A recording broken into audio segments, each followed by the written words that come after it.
Okie doke, progress for today. A little bit of a view. It doesn't look like much, but there was much thinking, so it's actually more than it appears at first glance. First, as you can see, the back of the tub is framed out, and this space here will be a niche which will mirror the niche in the opposite wall with the supply plumbing and shower head and whatnot. And so also I've got this wall framed out, which will be the vanity side wall. And the reason why it took a while to do is because remember that this wall, as it was originally constructed, was not plumb with that wall. That wall was not plumb with that wall, or that wall. And as a result, that wall wasn't plumb with anything. So it made for a lot of very careful splitting the difference so that I didn't end up with, for example, a cockeyed door. And this space in between the toe board is where the door is going to go into. So there was a lot of that. Also, I wanted to make this wall as solid as possible, even though it's barely load bearing, but so I wanted to tie it into the ceiling joists in the attic. So again, there was a lot of splitting differences, but I think I managed it successfully. Something else that took a while to figure out is I didn't want to screw myself by where I put the cutout for the sink drain, because if it was too low, then I'd have to get a whole bunch of extenders and extensions, and that just doesn't look nice, because as you're soaking in the tub, you could possibly be looking at that if I keep it open and nice Scandinavian style. And if it's too high, then the counter for the plywood vanity that I'm creating would be annoyingly high. So I had to do a lot of mocking up of the counter with the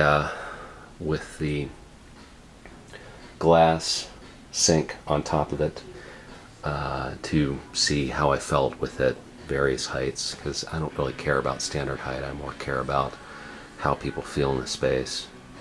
So then there was finding that level and then working down from there, as far as here's the drain, here's how high it can go with cutting, or how low it can go without an extension, and then, you know, here's the trap, and blah. And also making sure that the drain didn't interfere with the supply lines, which initially it was looking like it was going to, until I decided to just raise the counter up a little bit. I also had to mock up the counter, because that determines where the electrical is going to go, because I want to make it nicely positioned in the backsplash, not right on the counter or way up high. And also I'm going to have a plywood niche here, so I'm going to do the extra work to put an outlet actually in the side of the plywood niche.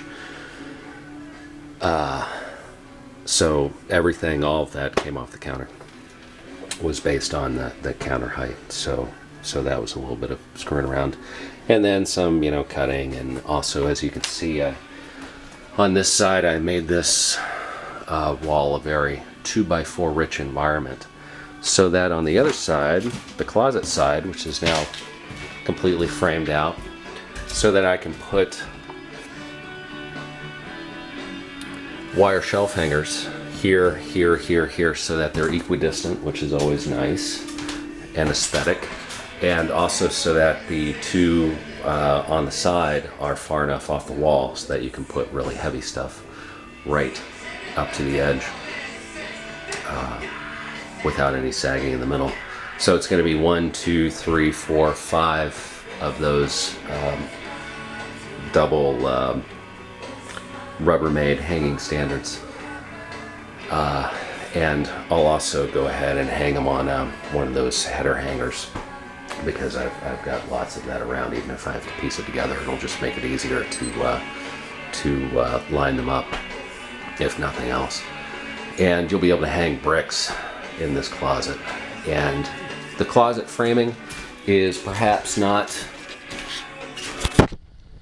championship quality, But I'm not a professional master carpenter. I just stayed at a Holiday Inn Express once.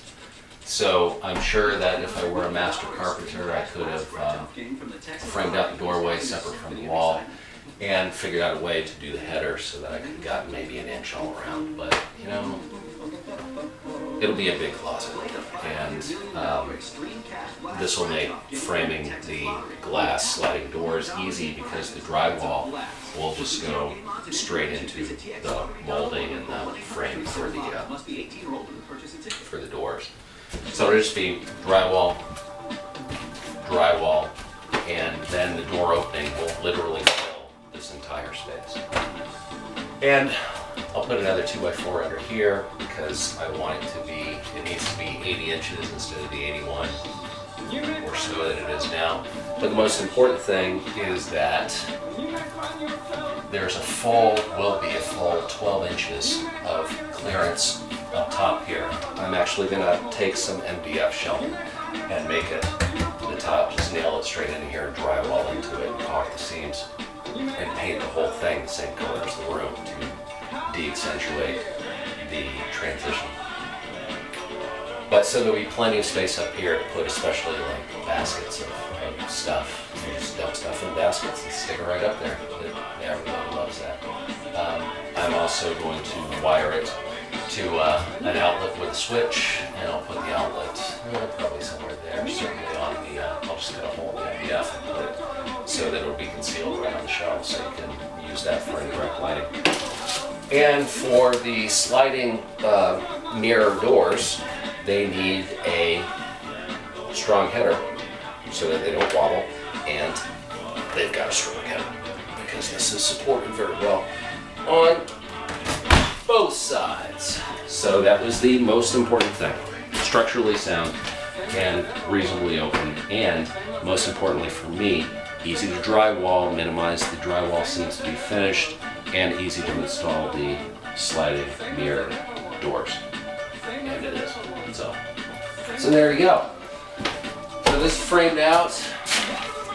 I still have a little bit more to do in the bathroom. For example, I still want to put some mirror clips, just one here and one here, just for super extra, because this is where you're going to be laying your head.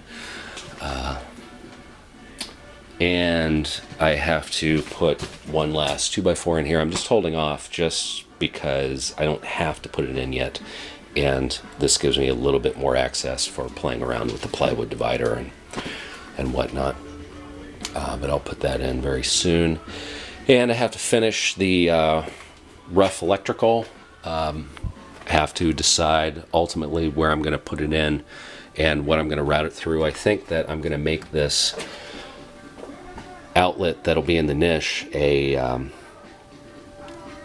well, obviously it'll be a CGFI outlet, but I think I'm going to route all the power to the bathroom and the niche light through this box, so that CGFI outlet will be essentially an inside breaker for the entire circuit. So power will come through here, come through here, come through here, and go into this box, and then go out to everywhere. I think though, since I don't have a lot of room in this box, I might get a double wide box, you know, one of those sort of hidden recess boxes, and if that's the first thing that I see in Home Depot, then I'll replace this box with that, so that I'll have plenty of room for making that splice in there.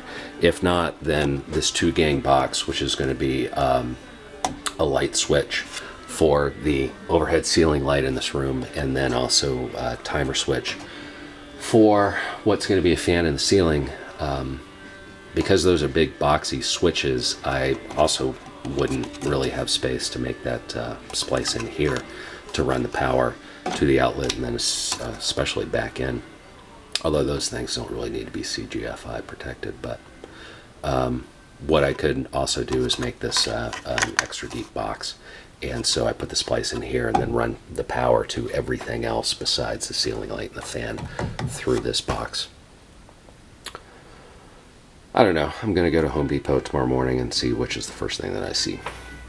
So, and I got to put up some nail guards because I'm nice that way, so that if future people try to do anything low down in the closet there, or for some reason underneath the plywood vanity that I'm going to create, they won't pop this very pipe-rich environment, because I've got some supply pipes here that are perilously close. Definitely need to put some protection here, because I'm going to probably be doing this with baseboard, and something that I'm not proud to admit, but it is what it is.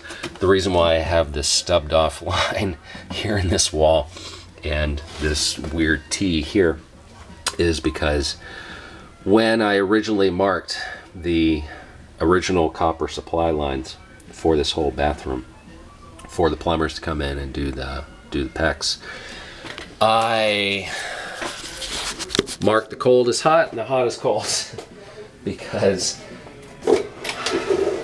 when I was demolishing this bathroom, again, hadn't used the shower in half a decade because I had a good idea that it was really bad. So the cheap handles, faucet handles that were in the shower originally weren't even marked hot and cold. So I demoed the whole thing and then looked at the piping and said, well, cold is usually on the right, so I'll just mark the pipe that goes to the right for the shower as cold and call it a day. And then, you know, the water was cut off, and I cut the pipe and used some shark bite end caps to cap it off. And then didn't think about it again for, you know, a couple months until the plumbers came, and just told them, well, that was the cold, that was the hot.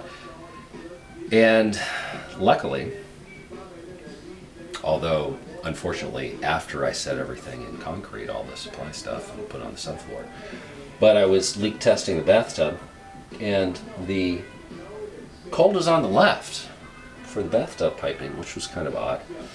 And so I put a little flexible tube on the toilet supply line and ran that for half a minute, and discovered that the toilet was hooked up to the hot water. So it's one thing if the handles of a bathtub are flipped, not a huge deal, but you really don't want to have hot water supplying your toilet. I mean, I guess it would be kind of a spa experience, but anyway, so left this as is, didn't worry about that. Just capped off the hot water line supplying the toilet, and then ran a splice from the cold water for the vanity across. So that was today's plumber stopping off job to correct my screw up. So if I don't screw anything else up in this bathroom, that'll be a good deal, because totally fixable, and luckily I'm big on testing. So either for the remainder of today, although it's getting close to quitting time, I don't want to do something stupid. So it'll probably be tomorrow. I'll be finishing the electrical work and the rough out, and putting up nail guards, cleaning up, obviously. And then it'll be all set for drywall. So then I'll put up drywall for the rest of the day, which thankfully doesn't require any thought. That's why they call it drywall-ing. And then if I have energy at the end of tomorrow, I'll even hit it with a first coat of finish. And then it'll be drywall, drywall, drywall, and then tile prep, tile prep, tile prep, and then paint, paint, paint, and then tile, tile, tile. And then a little bit of standing and carpentry, and it'll be done, which will be super nice. So, done for today though, most definitely.